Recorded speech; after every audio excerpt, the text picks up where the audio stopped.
Oi, gente. Quanta gratidão poder gravar esse vídeo.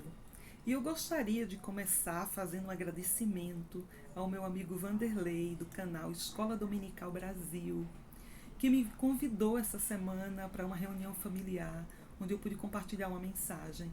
Foi tão especial, eu pude conhecer gente nova, foi uma oportunidade de me sentir fortalecida espiritualmente. E claro, de reencontrar velhos amigos. E foi tão bom aqui também ver o meu canal aumentar o número de seguidores. Eu só tenho a agradecer. Agradecer a você que me segue, que compartilha o canal, que se inscreve. E isso tudo é muito bom, porque outras pessoas terão oportunidade também de ouvir essa mensagem. E estudando o Vem e Segue-me essa semana, eu vou te contar que eu fui extremamente tocada. Eu senti o meu testemunho fortalecido por muitas ocasiões diferentes. Ao ler esses capítulos de Segundo Reis, que é esse livro histórico que tem tanta coisa para nos ensinar. E o que eu vou te contar hoje é de como o meu testemunho foi fortalecido sobre o livro de Mórmon. Mas eu vou deixar isso mais para o final, porque você vai pensar assim, ué, o que é que esses capítulos têm a ver com o livro de Mórmon? Tem tudo a ver. E também como o meu testemunho foi fortalecido em relação aos mandamentos. Quando a gente guarda os mandamentos, a gente está seguro, a gente se coloca num local seguro. Mas quando a gente foge, né, quando a gente vai lá e tenta dar uma escapadinha desse caminho, a gente sempre se coloca em risco. E o final pode ser muito trágico. Nós nunca estaremos seguros se não guardarmos os nossos convênios, se não buscarmos guardar os mandamentos de Deus. E, para que a gente entenda um pouco sobre as 10 tribos perdidas, ou sobre a coligação de Israel, eu preciso ir antes, entender o início, mas como assim? Como aconteceu isso? Então, veja bem, nós sabemos que estava lá o rei Salomão, né, e que ele era o rei de Israel. Todas as tribos nesse período viviam juntas. Mas o que aconteceu? O rei Salomão, ele colocou pesados impostos, tributos. E o povo, ele já não aguentava mais. O que acontece? O rei Salomão morreu, o seu filho Roboão assumiu o comando, ele agora era o rei, e o povo estava cansado. O povo já não queria mais pagar tantos tributos. E aí há um homem chamado Jeroboão. Esse homem havia sido escolhido por Salomão. Ele era um superintendente e era um dos homens encarregados dos impostos do rei. Então esse homem foi até Roboão e ele foi como mediador do povo. Ele foi lá e disse: olha, o povo vai te servir, mas você precisa baixar a carga de impostos, porque o povo não está aguentando. Então Roboão disse para ele: olha, eu preciso de 3 dias aí para tomar uma decisão. E o que é que a gente vê? Roboão vai procurar. Primeiro ele procura os anciãos, aqueles homens mais velhos, mais experientes, para escutar o conselho dele, se deveria ou não baixar esses tributos, esses impostos. E o que é que esses anciãos falam para ele? Fala para ele é o seguinte: olha, se você servir esse povo vai te servir. Vai, baixa os impostos. Mas Roboão não estava satisfeito com a resposta e decidiu procurar os mais jovens. Né? Quem sabe aqueles que ele se identificava mais, os amigos. E quando ele foi para os amigos deles disseram: não, você deve dizer ao povo, se o meu pai colocava impostos pesados, e comigo vai ser mais pesado ainda. Se o meu pai açoitava vocês, os meus açoites vão ser com escorpiões. Então imagina isso para um povo que já se sente ali massacrado, explorado, e de repente escutar que essa carga tributária ia ser muito, muito maior. Então, nesse momento, o povo se rebela e decide se dividir. As 10 tribos se vão com Jeroboão. Entenderam agora de maneira mais simples? Então, o que acontece? Nesse momento, as tribos se dividem. Então, com Jeroboão vão as tribos, né, que equivalem às 10 tribos e que é chamado Reino de Israel. Então fica lá o reino de Israel com as 10 tribos, e esse reino é o reino do norte. No reino do sul ficou quem? Roboão, com a tribo de Judá e a tribo de Benjamim, ok? São 2 tribos que ficam no reino do sul. Então a gente tem aí o reino do sul, que é chamado de reino de Judá, e o reino do norte, que é chamado reino de Israel. Então olha só, houve essa divisão. Muita gente pensa que foi uma divisão exatamente literal, mas a gente sabe que não foi. Deve ter aqueles que disseram, não, eu não quero ir para o reino do norte, e permaneceram no reino do sul. E a gente vai ver um pouquinho mais adiante sobre isso. Mas, enfim, os reinos se dividiram.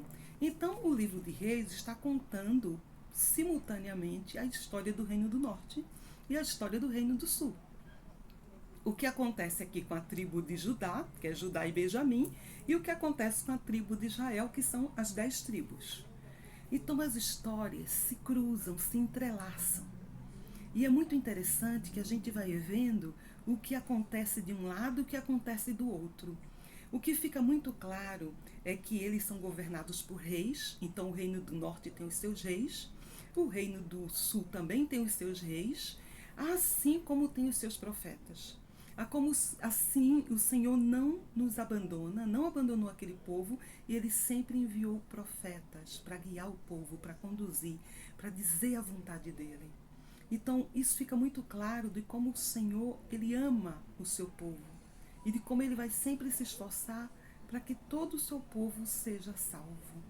Então, em todo o tempo aí existiam profetas advertindo e admoestando. Mas o que é que a gente consegue ver? O reino do norte, que são as 10 tribos, eles entraram vamos dizer, num processo de iniquidade profundo. Eles esqueceram completamente de guardar os mandamentos de Deus. Eles começaram a ser idólatras, a adorar outros deuses. Eles esqueceram seus convênios. Eles esqueceram que o Senhor os livrou do Egito. Eles se tornaram um povo que cometia toda espécie de iniquidade. Iniquidades secretas, pecados ocultos e prostituição. E olha só, um dado muito curioso é que esse período, né, de Segundo Reis aí, é quando há divisão, eles tiveram mais ou menos 19 reis. E todos os reis foram iníquos. Eles não tiveram nenhum rei fiel e obediente. Tanto que a gente viu, inclusive, na aula passada, um desses reis que foi Acabe, né, que foi lá e mandou matar o profeta Eliseu. Né? Elias também estava na época de Acabe, aí também foi perseguido por ele. Então, olha só, a gente vê uma sucessão de reis maus e iníquos. E a gente vai ver como governantes ruins, maus, vai atuar, né? Vai influenciar diretamente esse povo, que acaba também se tornando tão ruim, tão mau, tão iníquo quanto seus governantes. Por outro lado, a gente tem o lado do Reino do Sul. O Reino do Sul também teve seus reis, teve 20 reis nesse período. Só que dos 20 reis, eles tiveram 8 reis que foram fiéis. E isso fez muita diferença. Porque você tinha um rei bom, de repente você tinha um mau, você tinha um bom, tinha um mau. Então o povo demorou mais para poder cair totalmente em iniquidade. E por isso esse povo demorou mais a ser levado cativo. Porque tudo são consequências dos seus atos. O povo de Israel foi levado cativo, né? Eles acabaram perdendo a força do Senhor. Eles perderam essa proteção do Senhor e perderam isso por escolha deles. O que é muito interessante quando a gente para pensar. Né? Porque se eu sou um membro fiel da igreja, eu estou fazendo a minha parte, e se eu estou guardando os convênios do Senhor, eu tenho as promessas, né? Eu tenho as promessas de proteção dele. Mas se eu estou indo por um caminho completamente contrário, eu sei que o Senhor não estará comigo. Então que a gente pense bem nessas escolhas, porque foram as escolhas que levaram o povo de Israel ao cativeiro. Então, muito bem, a gente tem um reino do norte e a gente tem um reino do sul. O reino do norte completamente amadurecido em iniquidade, com um monte de reis extremamente maus. E o reino do sul oscilando entre reis bons e reis maus. Muito bem. E aí quando a gente vê, a gente consegue ver ao redor, porque tem o Egito, tem os assírios, a gente vê impérios que estão se formando ao redor desse povo.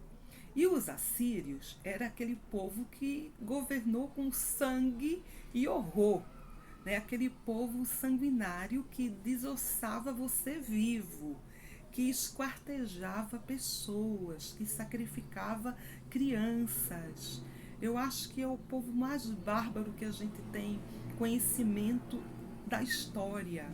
Então imagina esse povo que usava de toda violência e que eram conquistadores e começam a conquistar cidades e cidades, cidades e dominá-las. Então, olha você viver com uma ameaça dessa. Então, no reino do sul, que era o reino de Judá, né, que estava Judá e Benjamim, nós temos nessa época o profeta Ezequias. Desculpa, é o rei Ezequias e o profeta Isaías. Então, o rei Ezequias, que está nessa época, acontece algumas coisas muito curiosas, porque os assírios sitiaram, cercaram todo o reino, né, toda a cidade. E o rei Ezequias, ele ficou, poxa vida, transtornado, angustiado, porque ele já tinha escutado falar sobre os assírios e agora essa ameaça estava ali na sua porta. Então ele fica tão desesperado que ele manda mensageiros para o profeta Isaías. Mas o profeta Isaías manda dizer para ele que o Senhor diz que estará com ele, né, que o Senhor prevaleceria. Mas, ao mesmo tempo, ele também recebe mensageiros do rei da Síria. E os mensageiros dizem: olha, nós já conquistamos tal, tal, tal, tal cidade. Em outras palavras, vocês serão os próximos. Nós vamos invadir. Então ele já imaginava aquela carnificina. Quando ele recebeu essa carta, ele ficou tão desesperado, tão angustiado. Então o que é que ele faz? Ele vai ao templo. E é tão interessante, gente, esse capítulo, porque ele vai ao templo. E quando ele vai ao templo, ele expõe essa carta. Ele literalmente coloca lá a carta diante do Senhor. E ele diz assim, né? Olha, o Senhor que criou os céus, a terra, o firmamento, que criou tudo. Ele começa a clamar ao Senhor. E ele pede a ajuda do Senhor. E fica uma lição muito grande para a gente, porque muitas vezes nós vamos passar por situações na vida que vão parecer muito difíceis. Por problemas que às vezes até parecem insolúveis. Você não sabe como resolver. E o que vai nos restar muitas vezes é isso, é a nossa fé. É ir à casa do Senhor, é abrir essa carta, é abrir esse problema que nós temos diante do Senhor e dizer: olha, Pai, é isso que está acontecendo. E eu vim aqui te clamar, eu vim te pedir, me ajuda. Às vezes tudo o que nós precisamos é nos ajoelhar e pedir a ajuda do Senhor. Muito bem, e o profeta Isaías vai ao encontro do rei Ezequias e fala para ele que o Senhor disse para ele não se preocupar, porque os assírios não invadiriam a cidade, não iam invadir a cidade, não ia matar nenhum homem, né? E que a cidade não seria tomada, que o Senhor lutaria por eles. E a gente vê o desfecho dessa história, porque o Senhor manda um anjo. E esse anjo do Senhor diz, eu anotei até uma quantidade aqui exata, gente, acho que foi 185 mil homens dos assírios foram feridos por esse anjo. Então o Senhor realmente cumpre as suas promessas e ele protegeu o reino de Judá, porque eles naquela ocasião eram obedientes, eram fiéis. Aí a gente vê a influência de um rei justo, de como esse rei justo conseguiu, orando ao Senhor, poupar o seu povo. E através da fidelidade do povo também. É muito interessante porque a seguir a gente vai ver que o rei Ezequias fica muito mal, ele fica muito doente. É outra passagem muito interessante, porque enquanto ele está ali muito doente, o Senhor diz para ele: olha, organiza a sua casa porque você vai morrer. E ele novamente ora, se desespera porque ele não queria morrer. Ele queria um tempo mais para se preparar para essa ocasião. E acontece que o Senhor vai e concede isso para ele. Escuta o clamor dele, as lágrimas dele, e diz para o profeta Isaías, né, que o Senhor estava acrescentando 15 anos a mais na vida dele. Então, olha só, eu achei tão interessante, porque imagina se o Senhor dissesse para a gente, olha, você vai morrer, organiza a sua casa. Eu acho que passaria um turbilhão de sensações, de emoções, de coisas, né? Ou talvez até o desespero de coisas que a gente precisa fazer, ou como colocar em ordem a nossa vida. Mas o Senhor concedeu a ele viver 15 anos mais. Nós não sabemos o nosso tempo na Terra, né? Ou se nós vamos ter a nossa vida largada pelo Senhor. Então é muito importante que a gente busque esse conselho e busque colocar a nossa vida em ordem, de modo que a gente não precise se preocupar se vamos morrer amanhã ou depois de amanhã, mas que a gente se prepare hoje para esse encontro com Deus. Do outro lado, no Reino do Norte, a gente vê que os assírios entram com toda a força, com todo o seu poder. E aí é nesse momento que o povo de Israel, as 10 tribos, são completamente dominados. São completamente dominados. E são dominados de tal modo que há essa dispersão. Então as tribos foram dispersas para vários outros, né, outras cidades. Alguns foram levados para a Síria, né? Eles foram levados para lugares diferentes. Assim como também fazia parte desse plano estratégico, a Síria trazia pessoas de outros lugares para quebrar aquela coisa da dominação ou do grupo, de haver uma rebelião. Então os povos foram misturados e mesclados. Nós sabemos também, né, que aí esse termo, as tribos perdidas, porque elas foram dispersas. As pessoas foram dispersas. E, claro, nós sabemos que existia um grupo que permaneceu junto. E esse grupo que a gente fala, as tribos perdidas que ainda vão aparecer, que estão em algum lugar ocultos para o mundo. Mas o Senhor sabe onde elas estão. Então, olha só, os assírios, eles conseguiram dominar esse povo exatamente por sua iniquidade. Eles conseguiram porque eles não foram fiéis, porque eles adoraram falsos ídolos, porque eles colocaram outros deuses na frente, né, do Senhor Jeová. Então, é aí a origem, né? Quando a gente fala as tribos perdidas, ou quando a gente escuta hoje tanto se falar sobre a coligação de Israel, o presidente Nelson e tantos outros falarem que nós precisamos coligar Israel, nós precisamos reunir esse povo, né? Ter esse povo de novo junto, esse povo conectado. Mas aí eu falei para vocês de como o meu testemunho aumentou sobre o livro de Mórmon, e eu vou explicar para vocês por quê. Então, olha que interessante, a gente tem o que? Leí, não é? Então, veja bem, Leí, ele estava aí. E aí no livro de Mórmon a gente vê que Leí saiu de Jerusalém, porque Jerusalém seria destruída, não é? Nessa época já era o rei Zedequias, gente. Aquele Ezequias já tinha morrido, já tinha vindo o Manassés e outros, e Nicos, e agora a gente tem o rei Zedequias. E nesse momento, aí sim, o reino do sul está prestes a ser levado cativo, dessa vez por Nabucodonosor, né, o rei da Babilônia.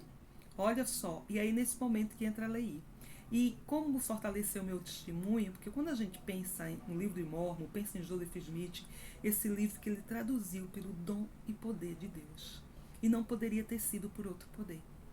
Por quê? Leí fala que ele saiu de Jerusalém. Então, pela lógica, você poderia pensar assim, opa, então Leí era de Judá, da tribo de Judá. Leí era judeu. Não é isso? Porque geograficamente ele estava aí no Reino do Sul. Mas não, Joseph Smith diz, né, que Leí é da tribo de Manassés. E onde trava a tribo de Manassés? No Reino do Norte. Era parte das 10 tribos. Então, a gente vê através desses pequenos detalhes como o livro de Mórmon, ele não pode ser falso. Mas ele foi um livro inspirado por Deus, porque Joseph podia ter se equivocado e ter dito não, Leí é da tribo de Judá, ele estava em Jerusalém.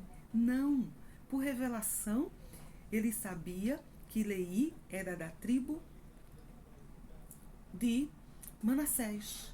Então a gente fica pensando, mas o que é que ele estava fazendo em Judá? Aí é muito importante a gente entender que essa divisão das tribos não foi uma divisão exata de número exato. Ou não quer dizer que quando houve a divisão todos foram. Então há duas possibilidades. Ou Leí, quando houve a divisão e o reino do norte se dividiu com o reino do sul, né? Ele era da tribo de Manassés. Ou ele seguiu e foi para o reino do norte e depois ele voltou, ou ele nunca quis ir para o reino do norte, mesmo sendo de Manassés, e decidiu permanecer no reino do sul. Entenderam? Esse evangelho é maravilhoso. Então, quando Leí está aí, olha só, as tribos do norte, elas foram levadas cativas mais ou menos 722 anos antes de Cristo. Depois que elas foram levadas cativas pelos assírios, nesse momento o Senhor ainda poupou as tribos do sul pela fidelidade delas, porque elas ainda eram fiéis. Era o rei Ezequias. Passou mais de 100 anos para que finalmente esse povo também caiu numa iniquidade tão grande que o Senhor decidiu tirar sua proteção. E é nesse momento quando aparecem aí, né, o rei da Babilônia e levam agora cativos os que estão na tribo do sul. Passaram-se 100 anos, é 600 anos antes de Cristo. Olha a coerência de tudo, porque é nesse momento, 600 anos antes de Cristo, na época do rei Zedequias, que Leí recebe essa revelação que deve sair de Jerusalém. E aí ele sai em direção ao deserto. Gente, é muito interessante porque ele sai para o deserto, a gente conhece toda a história, e em um certo momento a gente vê como o próprio Nefe vai relatar isso, essa história, e como um momento os filhos dele, né, começam a reclamar. Lamã e Lemuel, porque você nos tirou de Jerusalém, né, você é um visionário, porque nós temos todo o conforto, nós temos isso e aquilo. Só que paralelamente a gente vai vendo, quando a gente vê 2 Reis 25, o que está acontecendo em Jerusalém. Olha só, o Senhor poupou a vida de Leí e seus filhos, e lá em Jerusalém, depois que eles saem, né, num percurso aí de 10 anos, o que acontece já no ano 1 do reinado de Zedequias, toda a cidade é cercada. O que acontece no final é que os babilônios, né, entram na cidade, o próprio rei Zedequias é levado cativo. E aí, olha outra coisa interessante, porque é registrado em 2 Reis 25 que o rei é levado cativo com os seus filhos e que ele presencia o assassinato dos filhos. Então a Bíblia diz que os filhos do rei Zedequias morreram. Mas a gente sabe através do livro de Mórmon que um dos filhos dele conseguiu escapar, que foi Moleque.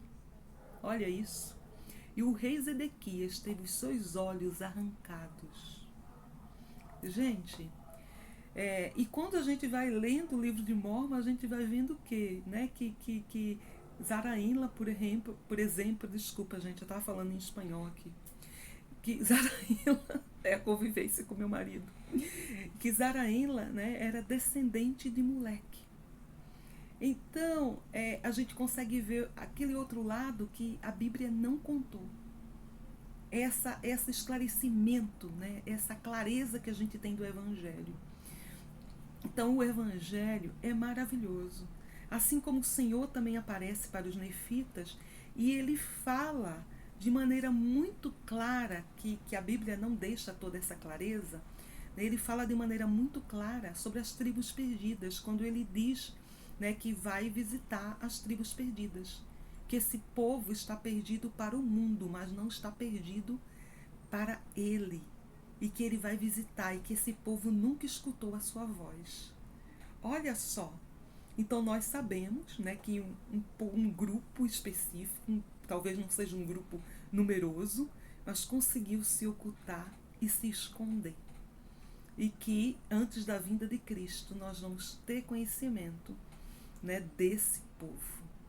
Então, gente, o Evangelho é maravilhoso, tudo está conectado. Por isso que ao ler esses capítulos, o meu testemunho se fortaleceu ainda mais sobre o livro de Mórmon. E do amor de Deus, né? Como o Senhor nos ama, né? Como o Senhor nos protege, como Ele está ali sempre disposto a nos ensinar, a nos ajudar, a nos salvar. A única coisa que Ele requer de nós é o quê? Arrependimento, conversão. O que poderia ter salvo esse povo era exatamente o arrependimento. Mas eles não se arrependeram. E aí está as consequências disso. Gente, uma boa semana para todo mundo. Eu espero que vocês continuem aprendendo muito sobre essa aula, porque o conhecimento não se esgota nunca. Uma boa semana, até mais!